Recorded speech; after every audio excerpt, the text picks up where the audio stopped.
L'objectif de la formation, c'est de permettre aux médecins de première ligne à faire un tri sélectif des tumeurs cutanées en lésions malignes et bénignes grâce à la dermoscopie qui est ce petit appareil que je tiens en main. Ça va permettre de prendre en charge plus rapidement les tumeurs cutanées comme les mélanomes et les autres cancers de la peau. La dermoscopie, c'est une technique diagnostique non invasive qui permet grâce au dermoscope, ce petit appareil, d'examiner la peau et de voir des structures qui ne sont pas visibles à l'œil nu, d'une part grâce à un effet loupe et d'autre part grâce à une lumière polarisée ou non polarisée.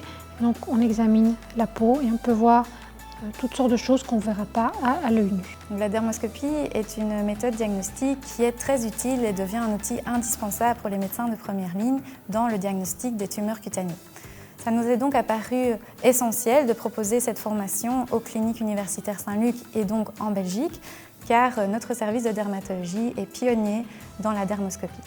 De plus en plus, les médecins généralistes reviennent vers nous en disant qu'ils ont de plus en plus de patients qui les consultent pour des problèmes cutanés, des problèmes de tumeurs qui seraient peut-être suspectes. Ils ne se sentent pas toujours à l'aise pour rassurer ou au contraire pour renvoyer le patient chez un dermatologue ou chez un chirurgien. Donc l'idée, c'est de leur donner beaucoup plus de confiance dans leur diagnostic grâce au dermoscope pour lequel il faut être formé pour pouvoir interpréter les images qu'on voit à travers ces pulpes. Donc la formation est très complète. Elle apprend notamment les critères dermoscopiques des lésions cutanées bénignes et malignes, la dermoscopie digitalisée séquentielle et les lésions situées aux topographies spéciales.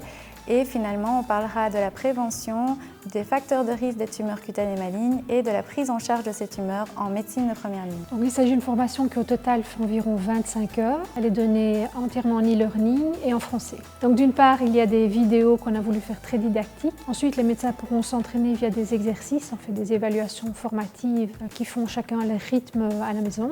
Ensuite, il y a des webinaires qui se font en live où les médecins enseignants sont présents, où ensemble on va discuter de cas cliniques, essayer de résoudre des cas très concrets.